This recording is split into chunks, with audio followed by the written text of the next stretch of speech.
Alcoholism in the United States is a widespread phenomenon that affects family life, work, and social relationships in many communities. Last year, the highest level of alcohol consumption in 30 years was recorded, which raises public health concerns about the long-term effects. In studies from the year 2019, an average resident drank about 10.5 liters of distilled spirits and 120 liters of beer. Over 20 years, the number of alcohol-related deaths doubled, which translates into a greater burden on the healthcare system. Annually, alcohol-related deaths reach about 88,000 cases, according to public health analyses. About 14% of the population experiences a severe form of addiction, which implies serious therapeutic needs and long-term treatment. Additionally, 30% of residents, that is about 70 million people, have had episodes of alcohol misuse in their lives. Nearly half of adults at some point in their lives have encountered an alcohol problem in their family or social circle. The rise in drinking has its roots in history, culture, and in deep economic and social changes that have occurred in recent decades.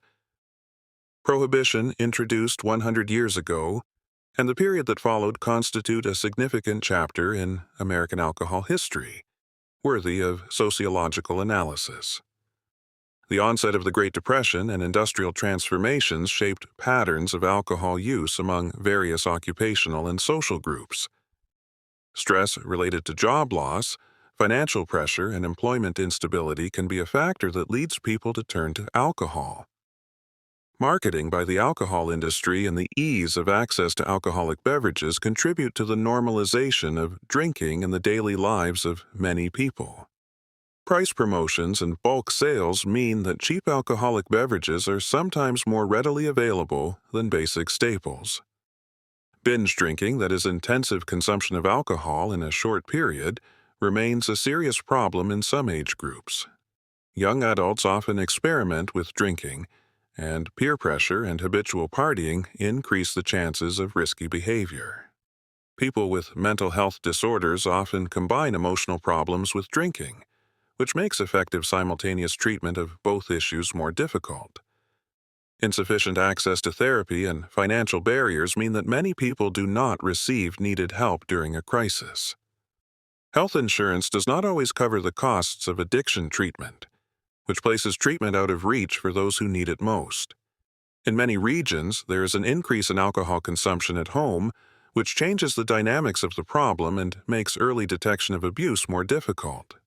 Online commerce and home delivery of alcohol lower the barrier to access and alter age verification controls for purchasers, raising new regulatory questions. Domestic violence and family conflicts often go hand in hand with addiction, which increases the number of people requiring social intervention. Job loss and financial problems exacerbate loneliness and isolation, which in turn can intensify drinking as a coping mechanism. Military veterans and people who have experienced trauma report alcohol problems more often than others and need specialized support. Regional differences show that in some states the problem is more visible due to lifestyle and service availability. Rational prevention programs aimed at youth and families can reduce the risk of developing chronic addiction in the future. Epidemiological studies indicate that the pandemic and periods of isolation may have contributed to increased consumption in home settings. A faster pace of life and lack of time for treatment cause many people to postpone seeing a specialist until the problem worsens.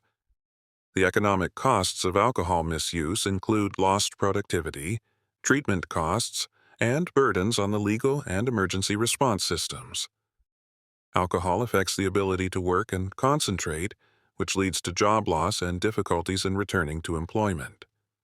Social assistance systems and long-term care struggle with a growing number of patients requiring post-traumatic and therapeutic rehabilitation.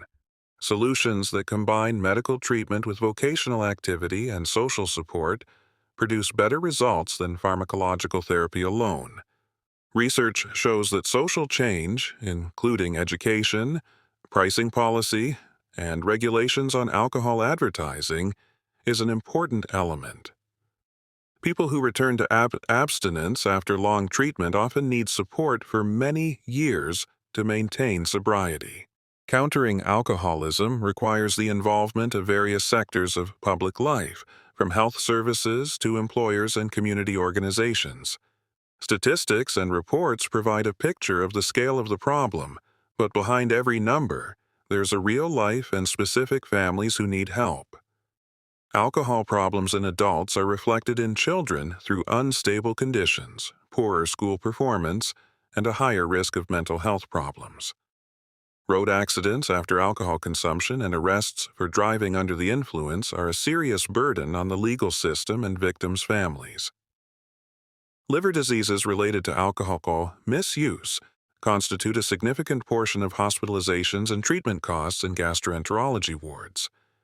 The stigmatization of people with addictions hinders seeking help, because shame and fear of losing employment prevent them from coming forward for therapy.